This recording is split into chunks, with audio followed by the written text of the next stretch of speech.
Hello, everyone. Welcome to Trish Tio TV channel. So, I've been following this maandamano or protests in Kenya for the last 3 days. So, if you're not aware, these protests have been incited by the opposition party leaders.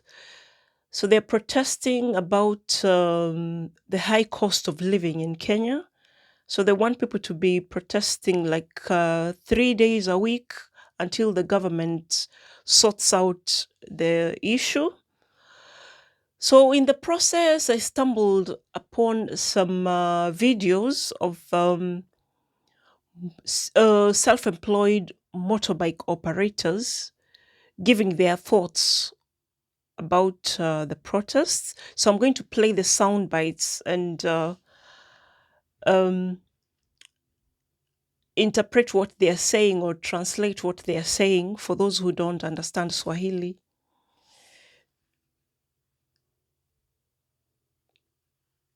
Andamano ni sawa, lakini sisi hatuwezi andamana, sababu tukiandamana tutalala njaa. Sasa afadhali tukue na peace, tutafute ugali yetu tukiwa tumenyamaza. Shukran sana.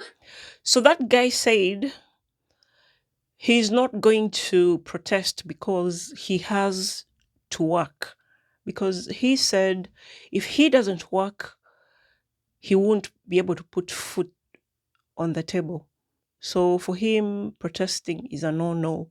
So let's hear what the second guy had to say after being posed with the same question about the protests. Pengine unaweza kutueleza hii maandamano ya Azimio ambayo itaendelea siku 3, kwako unaichukulia kivipi? Hii maandamano ya Azimio sio mbaya, iko sawa, lakini ile makosa wako nayo ni kuharibu mali ya wananchi wakishi. So this guy says he has no issue with the protests so long as they are peaceful. Kitu ya kwanza, ile kitu anaharibu ni dada yake ama ndugu yake ama baba yake. So ile kitu ningeomba kama wataandamana, waandamane wakiwa peacefully. Na kitu ingine, mimi nikiwa kama mwananchi wa kawaida, kama naweza andamana, unless nipate kijana ya Raila kwa barabara akiwa anaandamana ama ya Kalonzo, hiyo siku nitamfuata. So this guy continues to say, if the political leaders who are inciting people to protest, if their kids join the protesters, he would also join the protests. Until then, he doesn't see himself taking part in the maandamanos. Because you see, these leaders incite you to go out there, but none of their family members participate in the process of protests. So let's carry on hearing what else he had to say. Lakini kama ni mimi nitatokea nikaandamane, hii asahau na asahau kabisa. Nikiwa kama mwananchi, mimi natafuta chakula ya kwangu, maisha ya kwangu nijitegemee, lakini yeye anataka tu sisi tuandamane, tumpe power, sisi tukiwa kama wananchi wa kawaida tunaumia. Hiyo ndio. Yeah, so he carries on to say the leaders want you to protest, put him in power while your life is you're still struggling in your life. So let's carry on and listen to what else he had to say.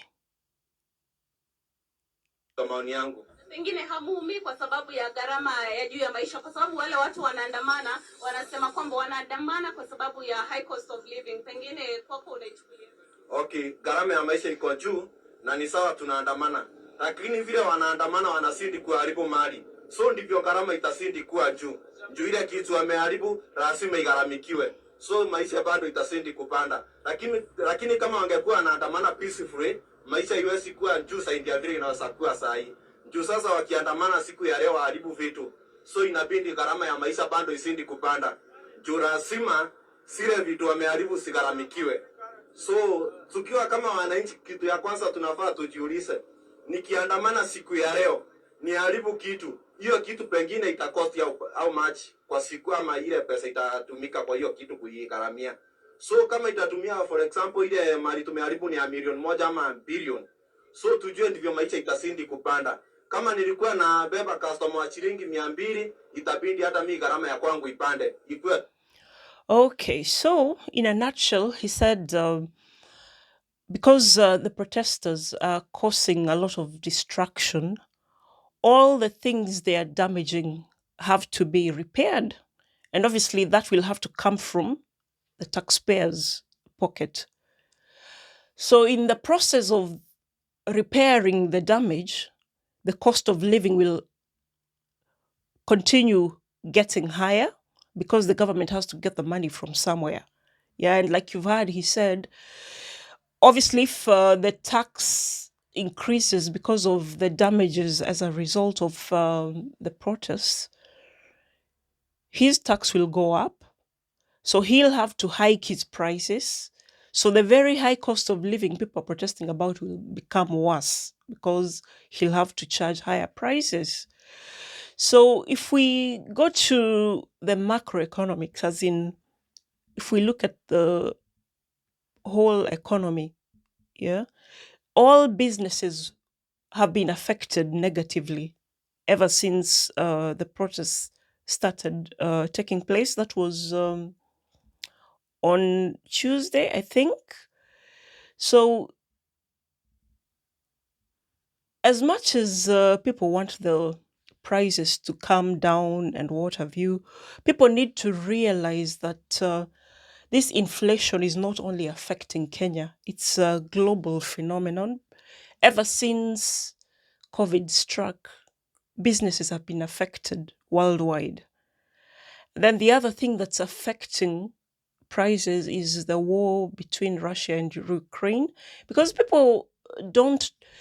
In fact, even me, I didn't realize that Ukraine supplies wheat to a lot of countries in the world, and also there's the issue, the oil issue factor. So, and we know once supply of oil is affected, every other goods and service becomes affected as well. So people need to realize that it's a global issue, one that the local government has no direct control of. So all these mandamanos or protests is causing disruption to normal businesses. So all the businesses will not be able to employ people who they normally employ. So as a result, and because a lot of people are casual employees, as in they get paid when they work. If they don't turn up for work, or if the business shuts down for whatever reason, they don't get paid. So you see now, even if you're protesting about the cost of living, you're kind of worsening the situation for these employees who are depending on the businesses to be running smoothly. Yeah, because of your protests, the businesses shut shop, and there was no work to be done for the last 3 days. Then the other thing that's emerged from all these protests is disruption of education for kids, because yesterday parents just got random messages telling them not to send their kids to school. Yeah, so it's interfering with the education curriculum. And for the parents who had to go to work, it now gives them a headache of trying to make last minute arrangements for childcare, because if the kids are under a certain age, you can't just leave them home by themselves to go to work.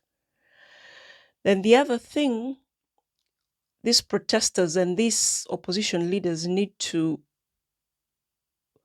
consider is the fact that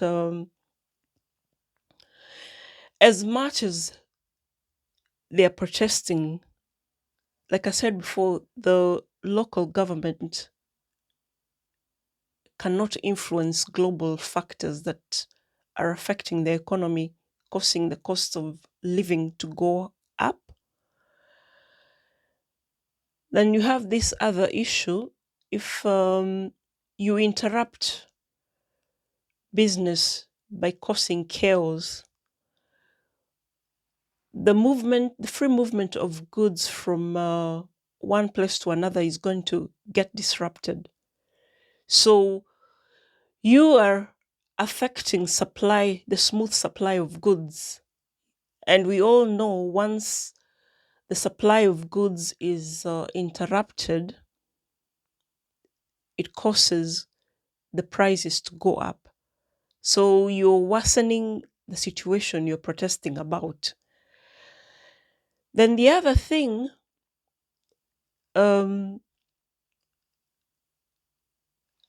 these opposition leaders, I mean, most of them are old guys who are pushing 80. So that's an age whereby they should cease from participating in active politics. Yeah. If they have to be involved in politics, they should be like consultants to younger leaders, because their time has passed. They've lived their lives. They had their chance when they were relevant, as in whatever I'm going to name him, whatever Raila is doing now was necessary years back when we were fighting for multi-party system. But in this day and age, I don't think what he's doing is constructive. So him and the other old leaders, it seems like they don't really think about the welfare of the young people they're inciting to go on riots, because it seems like what they're after is just power. So this unrest they've caused in the country is actually going to tarnish their legacy, because I'm sure he would like to be fondly remembered after he leaves this earth. But because he keeps causing havoc, that is Raila, he's going to be remembered as a menace rather than a political figure to be reckoned with. Yeah. And somebody needs to sit him down and just tell him, okay, fine, you fought for changes in the political system, but you need to like think about your legacy, and if you want to have a positive one, you need to be like the guy who people consult to arrive at peaceful solutions to any complications. But instead, if you carry on like this, you're going to be the thorn that people couldn't wait to leave this earth. So I hope this guy just retires and leave the younger leaders to rule Kenya. Obviously, every ruling party needs to be put on check, but I don't think inciting people to cause destruction in a country is the right way to check the government that is currently in power. So the other thing, he is discouraging people who want to invest in Kenya from abroad. And I think I stumbled upon a video where the Tanzanian president was saying that a lot of investors are channeling their businesses to Tanzania from Kenya because of the current unrests and the future planned protests that these opposition leaders are inciting. So I hope he bears that in mind, because in as much as Raila thinks the elections were rigged, I think he feels like he ought to be the president, the current president. I think it's time to just let go of all this. If you want people to continue respecting you as an elderly statesman, you need to call all these protests off and sail to the sunset in peace. So I'm not going to add more on this issue. I'll just keep watching what's happening on the ground. If anything develops that I haven't touched on, I'm going to come back with another video as a follow-up. So at the moment, I'll just ask you to like this video as usual. Share it with as many people as possible. Tell me what you think about these protests in the comment section below. And if you're not subscribed to my channel, please consider doing so to help my channel grow. I'll see you on the next video, and bye for now.